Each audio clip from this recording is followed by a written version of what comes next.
Caramba. Então, esse era o Chico. O Chico era alguém que diferenciado, mas é o que a Suzy falou, ele era humano, a referência é justamente mostrar que nós podemos ter o divino em nós, podemos ser divinos nessa existência que é a vida, mas Deus é um só, o Criador, ou como você acha que Deus é uma energia só, a gente é partícula, a gente tem esse dom divino de ser a própria manifestação de Deus, mas a gente é partícula. Então, muito me preocupa, eu e Suzy, que somos da velha guarda, assim, hoje em dia, o advento de tantos mestres. Porque o próprio mestre, Rabi, o nosso Jesus, o Cristo, falava, muitos serão os falsos profetas que virão em meu nome, muitos serão os lobos na pele do cordeiro. Então, me preocupa um pouco hoje ver a geração que tanto necessita de auxílio ou de um caminho, às vezes ter uma escolha errada nesse mestrado. Sensacional. E em relação às previsões que ele fez, né? Ele fez várias previsões em relação à Terra, à humanidade. Quais que chamam mais a atenção de vocês? Ele acertou, também se não estiver errado, é o livro de 1940, ele acerta todos os próximos passos da ciência. Ele fala antes da ciência descobrir tudo o que aconteceria. Ele fala do sistema econômico, ele fala dos extraterrestres, ele fala dos satélites, das naves, do celular, do aparelhinho que nós íamos falar um com o outro sem nenhum fio. Chico é único, realmente. Se você pesquisa sobre a história de Chico, você enlouquece. E lê os livros dele, fala como ele podia saber naquela época, sem internet, sem Google, sem nada, e também limitado ao estudo. Ele tinha a 8ª série primária. É tudo isso que... Hoje ainda tem gente que diz assim, não, o Chico, nas mais de 10 mil psicografias, ele podia pesquisar a vida de todo mundo. Naquela época, pesquisar onde? Sem Google, né? Sem Google, é que você imagina a facilidade de hoje, naquela época não. Mas Chico era isso, né? Tem as fotos lá, comprovando na época as milhares de pessoas por dia na porta. E ele nunca deixou de atender nenhum. Trabalhava, se sustentava e depois ia lá pro centro espírita e atendia quem estivesse na fila. Ele tinha uma aposentadoria, ele vivia da aposentadoria dele. Ele sentava debaixo do abacateiro, num pé de abacate, atendia, distribuía cestas básicas, dinheiro. O Chico teve um encontro com uma entidade extraterrestre. Essa entidade fala que o capitão, o universo é infinito, o universo é diverso, como Cristo falava, a casa do Pai tem várias moradas, e que o nosso capitão aqui, quem comanda essa nossa egrégora realmente é Jesus. Então o Chico teve, vocês veem, em 46, 47, pós-final da Segunda Guerra Mundial, não existia, como a Suzy falou, formas de pesquisa, ainda mais estando no interior de Minas, meios de pesquisa, na qual todos os assuntos que o Chico tratou, todas as descrições dessas máquinas, dessa funcionalidade que a gente vê hoje, tem a profecia também, que é tão interpretada de várias formas, da data limite, né? Pode falar mais sobre ela? A data limite, eu acho que em detalhes assim, é muito complexo, porque é uma série de pensamentos, de canalizações que o Chico teve a respeito da era que a gente está vivendo, dessa era em que a gente não está aprendendo a ser humano, que é a era onde as divisões estão cada vez maiores, onde o apontar, onde o destruir o sentido da humanidade é cada vez maior. E o Chico realmente falou que vai acontecer no cronômetro do universo uma data limite na qual a gente vai ter que aprender por bem ou na dor ou no amor. Na dor ou no amor. Mas não existe cataclisma, destruição, nada disso. Volto sempre a falar, a Suzy também divide essa mesma linha de pensamento. Qual pai ou mãe que quer ver um filho morto? Qual é o pai ou mãe? Um dia vocês já são pais? Ainda não. Um dia vocês vão ser. Qual pai ou mãe que quer ver um filho doente de castigo, morto, destruído? De jeito nenhum existe. Então Deus não vai destruir terra. Isso é errôneo, isso é uma metodologia do medo, do impor, né? O medo e o horror para você se converter, para você ter né, que acreditar ao divino castigo, enfim. Que vem dos falsos mestres. Exatamente. Deus é amor, é libertação. Deus é algo assim como nosso pai, nossa mãe, que quer que a gente coma bem, que quer que a gente estude, quer que a gente seja feliz, se forme, eu tenha um trabalho, enfim. Então, como que esses tragicistas que falam que o mundo vai destruir, nada disso. Quantos reis e rainhas vieram, já se foram, quantos seres já habitaram a Terra, já deixaram de habitar, hoje são fósseis, e nós estamos aqui. Uma hora a nossa humanidade, nessa concepção que a gente tem humana, também vai deixar de existir, mas a Terra vai continuar sendo Terra. Não vem cometa, não vem destruição, nada disso. Isso é informação do medo. E o medo é o demônio. O demônio, a antítese da criação, é o medo. Se manipula pelo medo, se divide pelo medo, se mata pelo medo. O medo, sim. Mas muitos espiritualistas falam da transição planetária, né, que a gente está passando. Como que vocês veem essa transição? Ótimo. Vou voltar só um passo na data limite, porque Chico Xavier, ele expôs muito sobre tudo que nós estamos vivendo hoje e os próximos passos, segundo alguns estudiosos, até 2057, 2060. Mas a primeira data limite que Chico fala no Pinga Fogo, até fui olhar para ter certeza que eu sabia que era 28 de julho de 1971. Aquele Pinga Fogo famosíssimo, que era para ser 1 hora, foram 5, 6 horas, e todas as TVs do Brasil estavam ligadas no que Chico falava. Então começa como uma investigação para destruir o Chico e termina num fato fora do comum. Então é um momento muito importante na vida dos espiritualistas e espíritas. Mas na primeira data limite, Chico diz o seguinte, 1970, julho de 71, no primeiro Pinga Fogo ele fala, se o homem, após pisar na Lua, que é julho de 69, após pisar na Lua, passando 50 anos, não tiver uma guerra de autoextermínio, ele passou o maior teste da vida dele, que é o teste individual. Desculpa, coletivo, maior teste coletivo. Não ter uma terceira guerra de autoextermínio. Que seria a nuclear. A nuclear. Venceu em julho de 2019. Só que daí dá para entender o que aconteceu em julho de 2019. A pandemia. Vem a maior guerra individual, que é a segunda data limite preconizada. E a segunda data limite, ele falava, aí nós vamos para o segundo passo. O ser humano vai ter que vencer a ele mesmo, sozinho. Ele vai passar por uma estrada, e esse segundo passo da data limite vence em 2057. Ele fala isso em dezembro de 71, no segundo Pinga Fogo.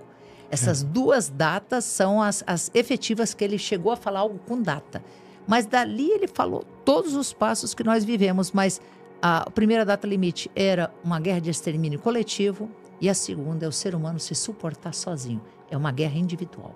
E nós estamos na transição, nós estamos na maior guerra individual que já teve. Por que individual? Porque é você com você.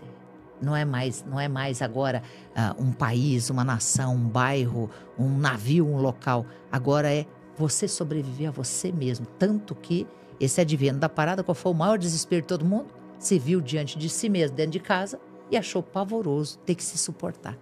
Nós estamos ainda sob esse efeito da guerra individual. A transição planetária é a transição de quem desejar passar por ela, quem desejar ter esse autoconhecimento. Autoconhecimento, ter essa expansão da consciência. Mas porque quem não desejar não faz mal, tem espaço no universo para todo mundo. Todos nós teremos que passar por isso, né? Pelo que os espiritualistas falam, a transição planetária não tem quero passar ou não quero. Todos nós, seres humanos, teremos que passar por uma transição de um planeta de provas e expiação para um planeta de regeneração. Mas se você não quiser, os 8 bilhões da Terra, e você tiver um só que não queira, o próprio Jesus falou, eu não vou obrigar ninguém a ser o que ele não quer ser. Ele só não fica na regeneração, mas tem lugar para ele. E algo que eu, de verdade, não conversou com o Marluz sobre isso, mas vou dar para o Marluz complementar, mas eu perguntei muito para os mestres sobre isso. Eu realmente, sobre a transição planetária e sobre algo que separaria o joio do trigo. A pergunta que eles me fazem de volta à retórica é: por que nós deveríamos interferir? Se vocês têm liberdade e inteligência, por que eu tenho pressa, assim, 40 anos, praticamente todo mundo que está vivo hoje no planeta não estará mais? E por que nós teríamos que apressar o bater de asa da borboleta? Eles me dão uma justificativa e a gente interfere. Eles, segundo o que o próprio Chico falava também, eles só vão interferir, foi esse dia atrás Mônica de Medeiros falou sobre isso, eles só vão interferir se o ser humano correu o risco de se autodestruir, realmente algo nuclear violento, fora isso, por que eles levariam? Todos os dias nascem 300 mil pessoas e morrem em torno de 150 mil pessoas. Que pressa eles têm? O mundo acaba. A transição acaba para quem acabou de nascer, para quem acabou de morrer, e começa para quem acabou de nascer. Mas nós estamos falando hoje de mestres. Mestres não pressupõem interferir na sua vida e tomar suas decisões. Muito bom. O Chico fala realmente, passado esse tempo, se não houver a melhora, o crescimento, o entendimento, aí sim vai existir uma intervenção da espiritualidade. Mas aí eu falo para vocês, transição. Me fala do mundo há 100 anos atrás. Tinha celular, internet, tinha luz elétrica, tinha YouTube, tinha... Não. Nada. Minha avó está viva com mais de 100 anos, meu papai e mamãe já não estão, mas minha avó conta que na cidade de Rio Grande tinha o acendedor de lampião da rua. Os lampiões eram a gás ou a carbureto e vinha todos os dias, ela sentada na praça, criança, assistia acendendo aquele lampião da praça de carbureto, vinha com uma tocha, vinha de noite, e que era lindo, acendendo de um em um. E eu fico me vendo assim, meu Deus, que mundo é esse? 100 anos atrás. Vamos falar de 50 anos atrás. Tinha assim, internet? Não. Vamos falar dos anos 80, 70, 80, 90, a nossa época da espiritualidade, que a gente não tinha esse material que vocês têm através de todas essas ferramentas que o mundo virtual possibilita. A gente está falando de 30, 40 anos atrás.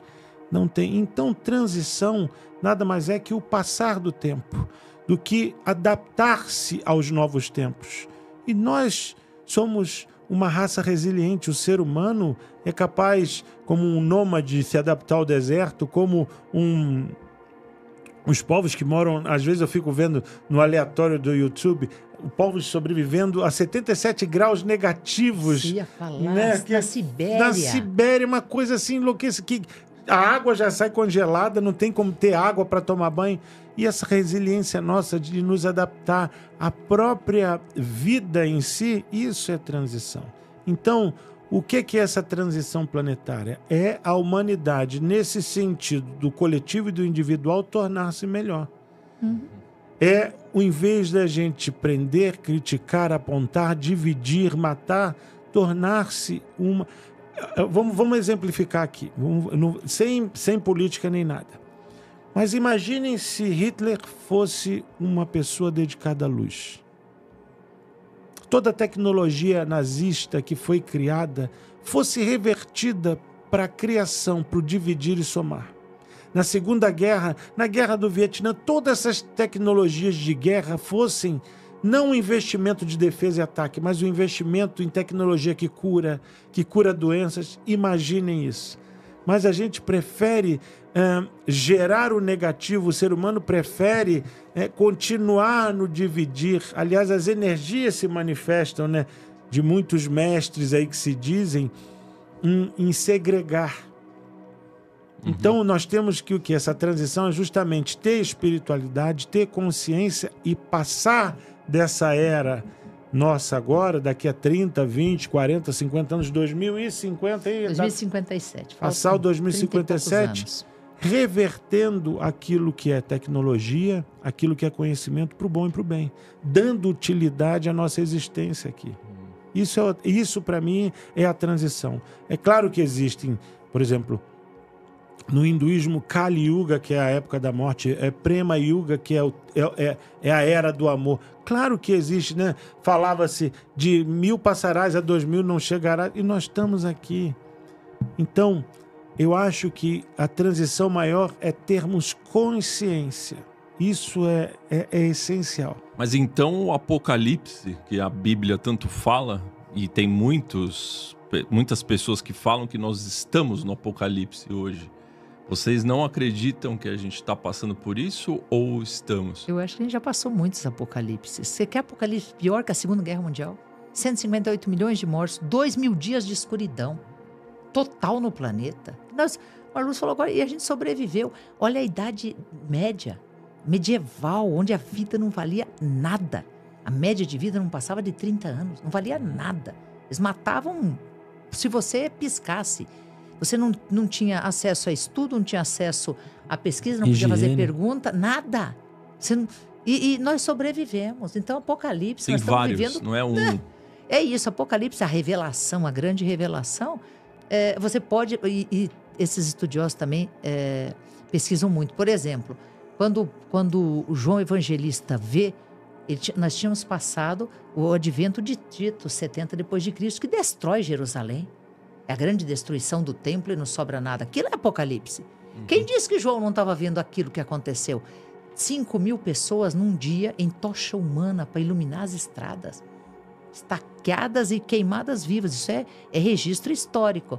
Isso é Apocalipse, meu amigo. Primeira Guerra Mundial é Apocalipse. Guerra do Vietnã é Apocalipse.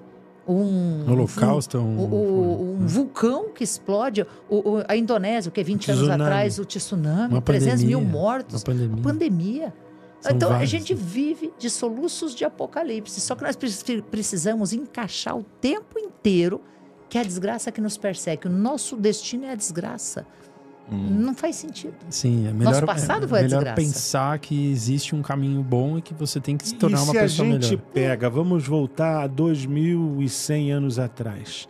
Não existia a nominação lâmpada, luz elétrica, energia, nave, carro, nada disso.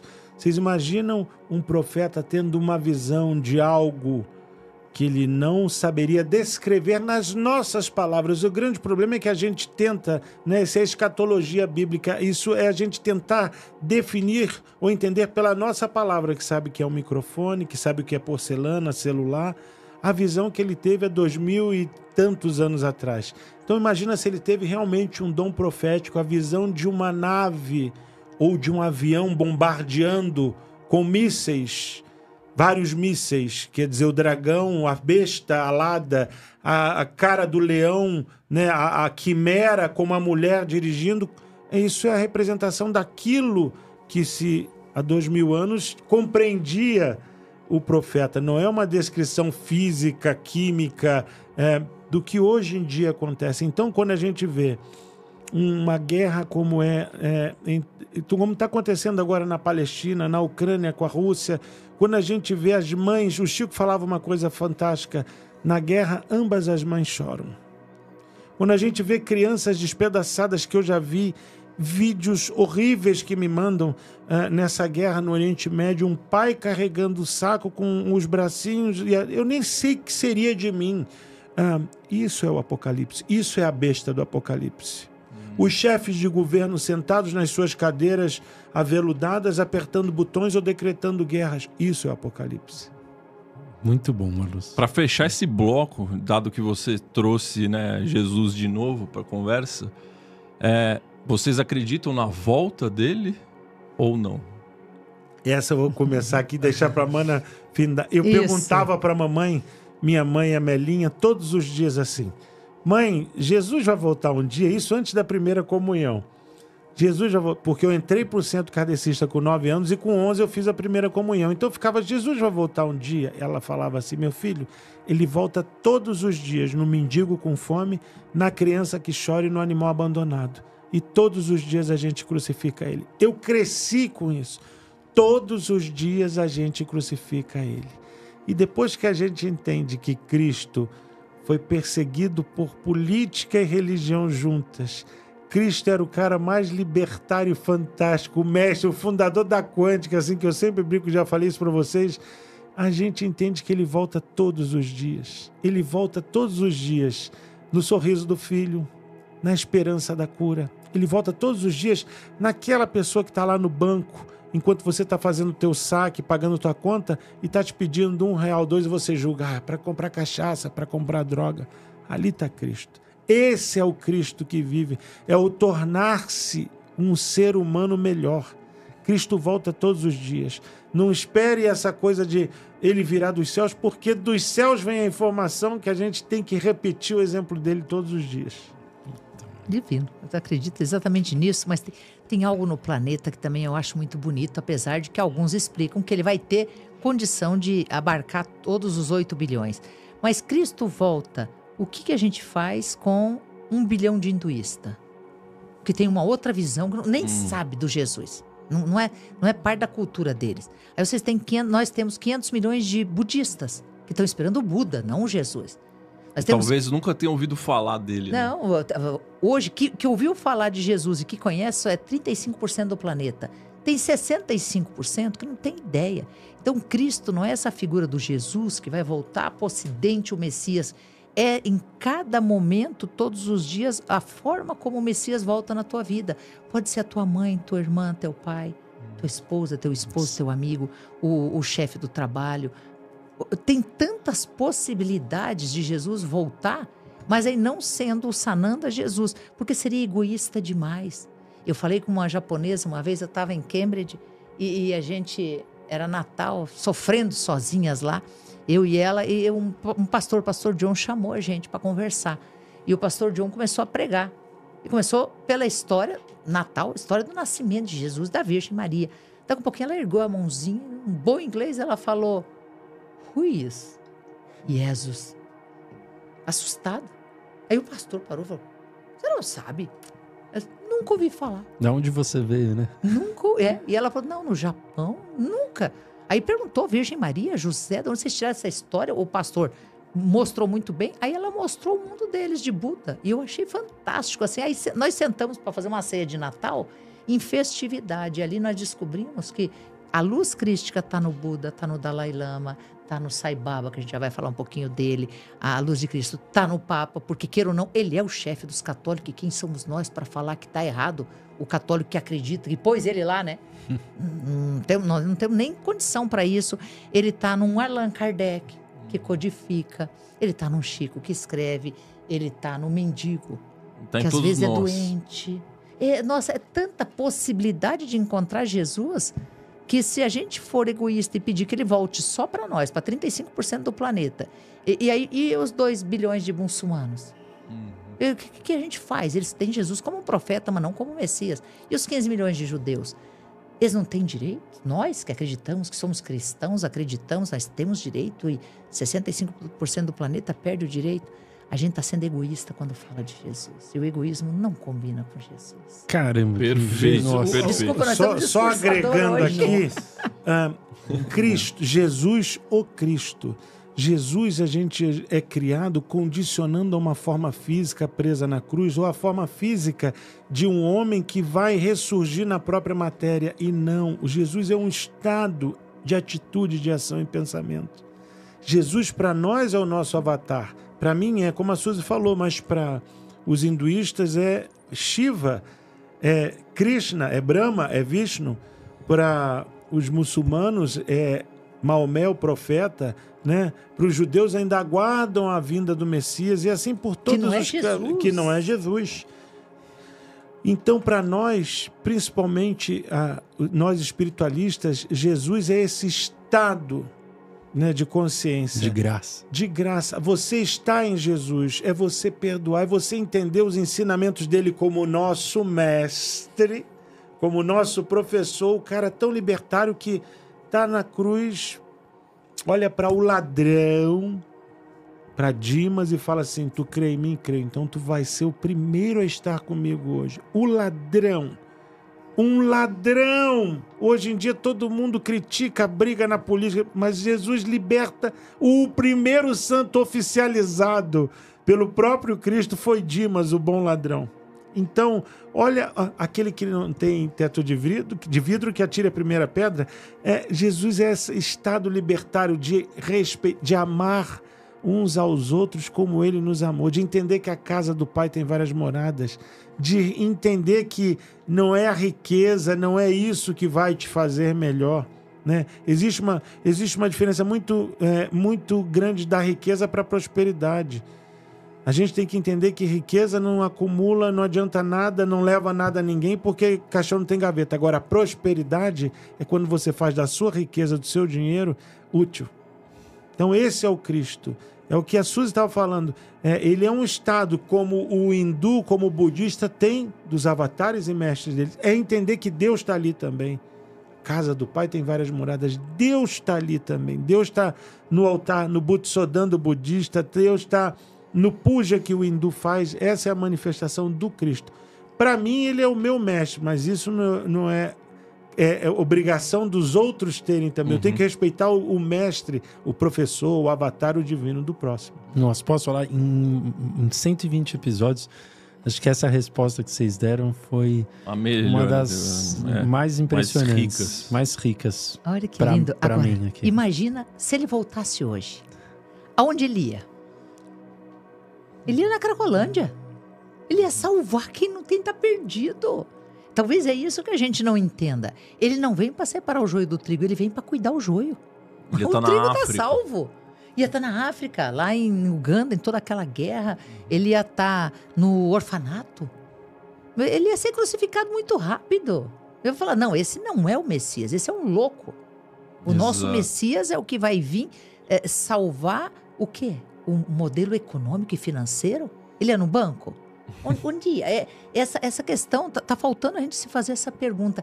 E talvez, melhor ainda, se Jesus voltasse, ele ia também no meu inimigo.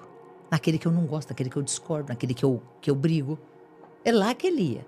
Então, a gente ia talvez gritar Barrabás muito rápido. Muito Olha bom, só. genial. Você comentou sobre o hinduísmo, né?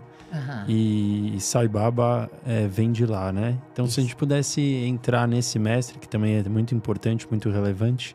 Vou falar um minuto o que eu sei dele, porque daí quem conviveu foi Marluz, mas a gente que estuda esses grandes avatares, ele sim se colocava como um avatar, reencarnação do próprio Sai Baba de antes. Aquele era o Satya Sai Baba, eu esqueci até o Sai Baba primeiro de nome. Shirdi. Isso, obrigado. Então ele era essa reencarnação desse avatar. E ele tinha uma frase que talvez o defina para o resto da história da humanidade. Só o amor pode salvar. Agora fala a tua experiência, porque você conviveu com o Sai Baba. Ele era Nos conte. ele era um avatar do deus Shiva, né? Era um Shiva avatar. Então era considerado uma manifestação encarnada da energia do deus Shiva. Só que passou antes por Baba de Shirdi, passou por outros avatares encarnados. Tanto que na linhagem de Sai Baba acredita-se que vai vir agora Prema Baba, ou seja, o avatar do amor. Prema é amor. Entendeu? Ele vai vir numa nova roupagem, um novo avatar. É o Messias que todos nós esperamos, né? Bom, eu em 96 fui para a Índia e toda essa experiência que eu vivi é extraordinário no sentido de que Baba realmente era um ser dotado de poderes extra-normais. Isso não me impressiona até pela minha jornada, mas a disposição dele de se colocar como uma pessoa que pregava a união de todas as religiões, chama Sarvadharma. O símbolo de Sai Baba são a cruz cristã, a estrela judaica, o sol e a lua do Alkuram, enfim. Baba pregava que só existe uma raça, a humanidade. Entendeu? Então ele cria a metodologia que é usada hoje na Índia como base de educação, que é uma metodologia humanística. É base em todas as faculdades e colégios da Índia, formação como se fosse assim, direitos humanos, são educação em valores humanos. Ela é base metodológica. E Sai Baba, as experiências minhas foram fantásticas. Primeiro, esse anel que eu uso, eu sempre mostro. Eu recebi dele em 1996, numa entrevista. Vamos fazer aqui uma edição, vou mostrar a foto. Ó. Põe a foto aí para vocês verem. Vocês vão ver a foto. Aí. Coloca a foto aí. Essas fotinhos que estão aparecendo aqui. Vocês vão ver eu diante de Sai Baba com uma cara de tonto. Uma das maiores presenças e ensinamentos que eu tive dele. Um dia, no dia 14 de julho de 96, eu estou dentro do ashram e a gente tinha que acordar de manhã, 4h30 da manhã, para uma procissão chamada Nagar Sankirtan. A gente cantava bhajans e músicas para acordar Sai Baba. E aí, às 6 horas da manhã, era o darshan, a bênção dele. E ali eram 20 mil pessoas, 25, 15 mil pessoas recebendo a bênção, onde ele chamava para entrevista, chamava as pessoas, materializava. No dia 14 de julho, meu aniversário, eu falei, não vou. Tô com raiva do mundo. Claro, eu sou humano. Tô com raiva de tudo. O que eu tô fazendo aqui? Caramba. Tava no ashram de No Sai ashram Baba de na Sai Índia, Baba, lá revoltado. dentro. O que eu tô fazendo aqui? Que M é essa que eu tô fazendo aqui? O que te deu, que te levou a pensar isso? Sou humano, como todos nós. Eu posso. Todos os dias eu tenho minhas dores, minhas lágrimas, e cada vez mais tento transformar elas em alegria e sorriso. E do nada eu só escuto assim, levanta.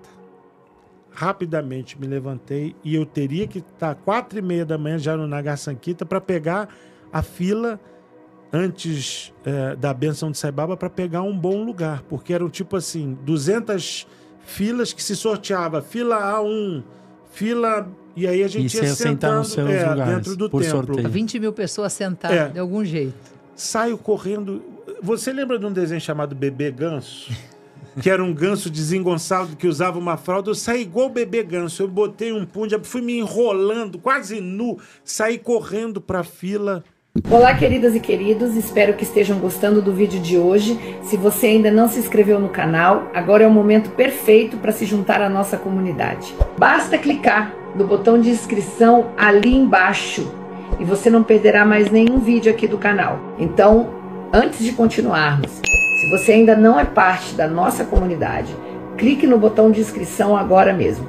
Não queremos que você perca nenhuma atualização do mundo da astrologia. Vamos lá, inscreva-se, é rápido e fácil. E para vocês, minhas queridas e meus queridos que já fazem parte da nossa comunidade, estamos aqui para agradecer por todo o apoio. Vocês tornam essa jornada ainda mais especial. Agora, não se esqueçam de conferir a descrição do vídeo. Lá você encontrará links para livros incríveis de astrologia e espiritualidade que recomendamos e a oportunidade de ter seu mapa astral personalizado. Tudo está à sua disposição, basta dar uma olhada na descrição abaixo. Então já sabem, inscrevam-se agora e confiram os links na descrição. Agradeço a todos por fazerem parte da comunidade Astro Vibes, que as estrelas iluminem o seu caminho e até o próximo vídeo.